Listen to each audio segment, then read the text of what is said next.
Welcome to The Deep Dive, the podcast where we sweat the small stuff so you don't have to. From real stories to expert advice, we're here to uncover everything about hyperhidrosis and empower you to take control. Ready to dive into the world of sweat and solutions? Let's make a splash. Welcome back, everybody, to The Deep Dive. Today we're tackling something I've got to admit I didn't know much about before prepping for this. We're talking hyperhidrosis, but specifically in Kenya. Interesting choice, right? Yeah, I mean, sweating, it's universal, right? But this deep dive is all about going beyond just the surface level. We've got this proposal from Hyperhidrosis Awareness Kenya. They call themselves HAK. And let me tell you, it's eye-opening stuff. Really gets you thinking differently about something we all do. Right. So first things first, for anyone who's maybe not familiar, what exactly is hyperhidrosis? It's more than just like being a sweaty person. Yeah, absolutely. We're talking excessive sweating, way more than your body needs just to regulate temperature. And it can be really debilitating, impacting daily life in a huge way. HAK estimates that nearly 40% of Kenyans experience some form of sweat-related issue. 40%? That's wild. It is. And what's even wilder is how many people suffer in silence because of the stigma around it. Okay, so stigma right away.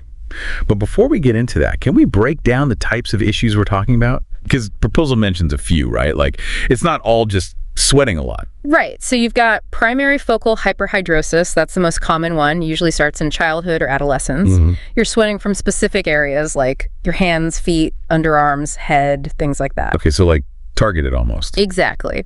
And then there's secondary generalized hyperhidrosis, which is caused by an underlying medical condition or medication.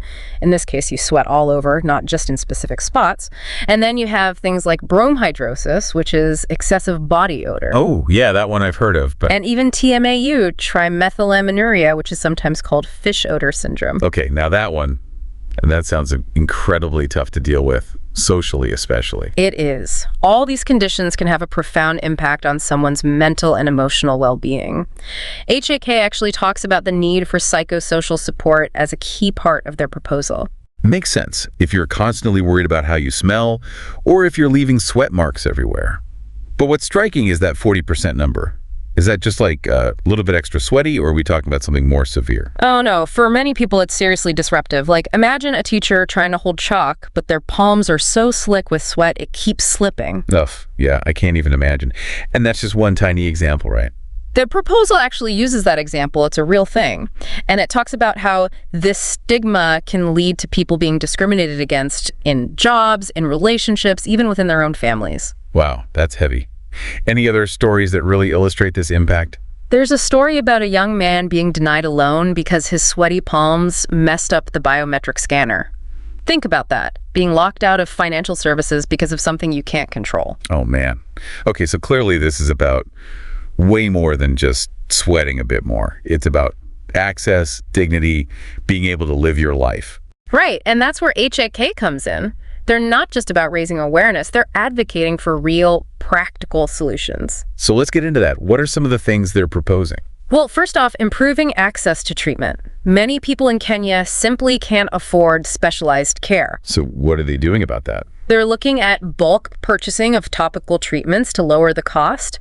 They're even exploring introducing iontophoresis devices. Hold up, iontophoresis? That sounds fancy. What is that exactly? It uses a mild electrical current to reduce sweating. It's been shown to be really effective for a lot of people. Interesting. Okay, so they're thinking practically, trying to get affordable solutions to people. What about the bigger picture, though, like government involvement, policy changes, that sort of thing? Oh, they're all over that. HAK is actually collaborating with the Ministry of Health on a nationwide study to get more accurate data on prevalence. Because right now, we're relying on estimates. Right, good data is always the foundation.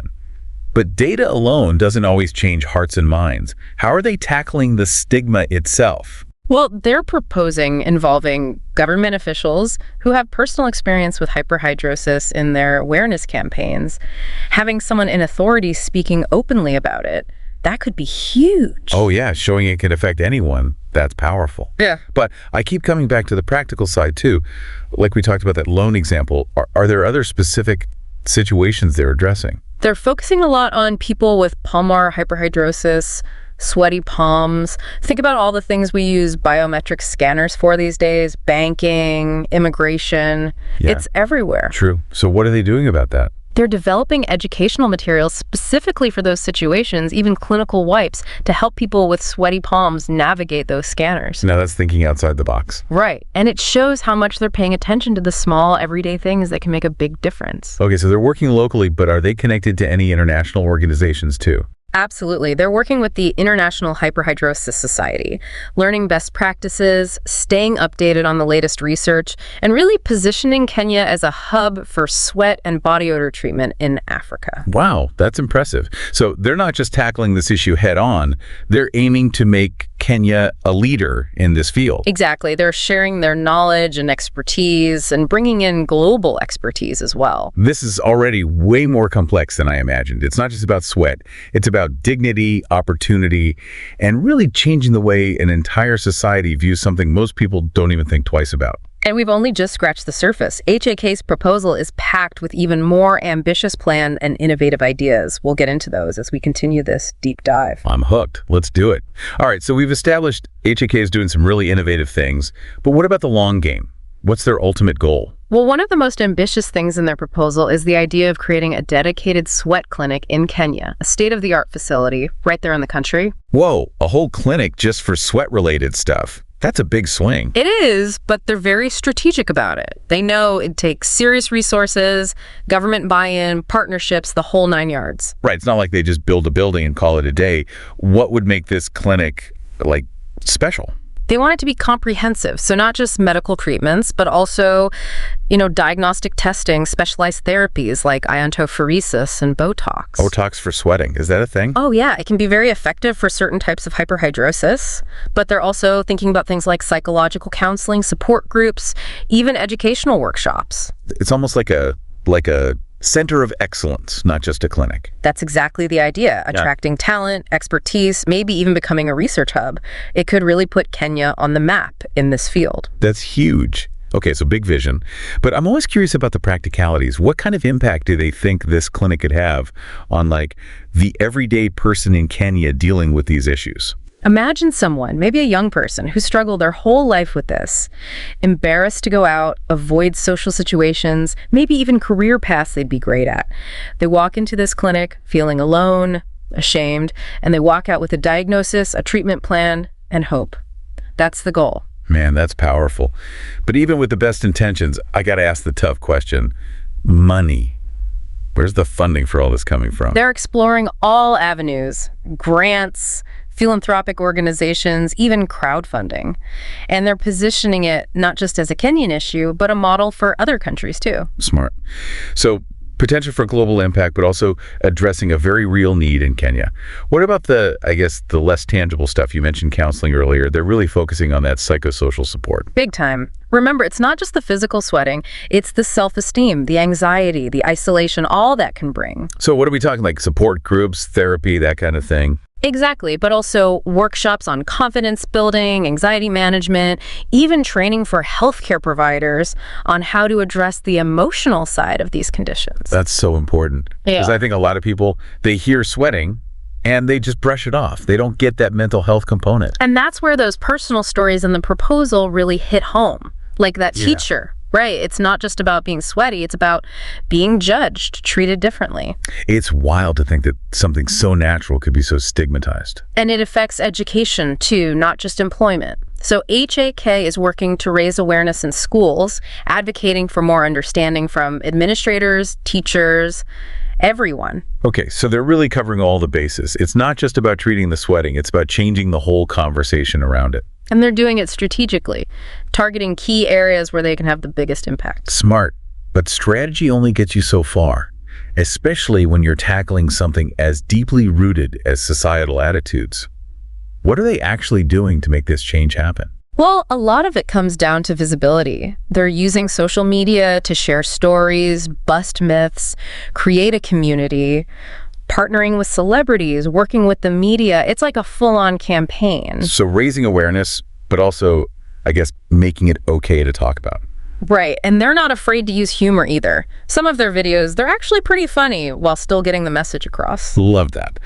So lots of action, but I got to ask, have they seen any concrete results yet? Oh yeah, for sure. For one, they successfully lobbied to include hyperhidrosis education in medical school curriculum. Wow, so future doctors are going to be better equipped to deal with this. That's huge. And they've got funding for a pilot program providing subsidized iontophoresis treatment for low-income folks. Yeah. So real tangible help is happening. That's amazing to hear. It feels like they're not just talking the talk, they're walking the walk. Definitely. And that international collaboration we talked about, that's playing a big role too. Right, the International Hyperhidrosis Society. How's that actually working in practice?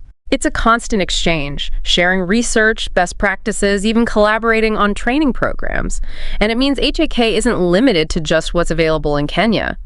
They're tapping into a global network. So, not just receiving help, but contributing to the global conversation, too. Exactly. They're showcasing what Kenya's doing and bringing those global advances back home. Man, this is inspiring. I came into this thinking it's just about sweating a lot.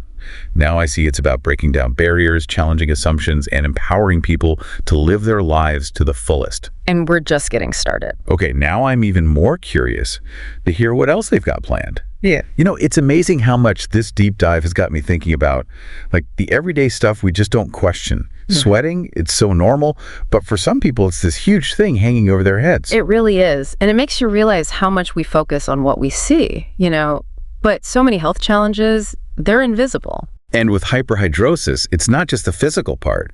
It's that mental, emotional weight, too. Feeling like you can't even raise your hand in class without worrying. Exactly. Or go for a job interview, or even just hug a friend.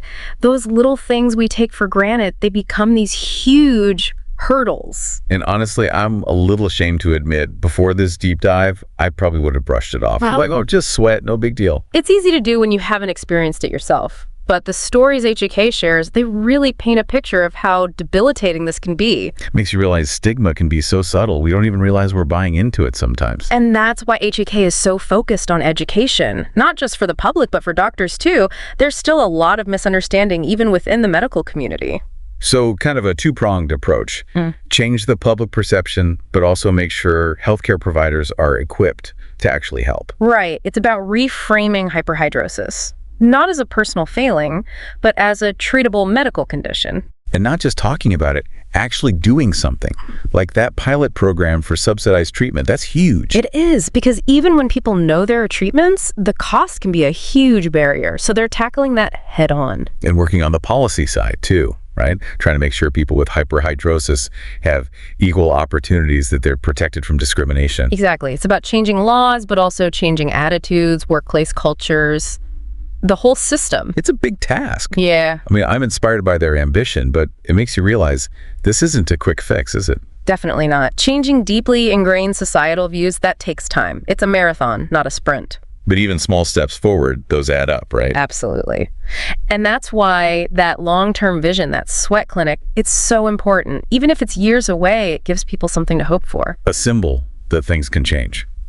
And a center where, maybe even groundbreaking research could happen. Kenya leading the way. Exactly. But even without the clinic, the work they're doing now, it's making a difference. Lives are being changed because of HAK. And I think that's what I'm taking away from this.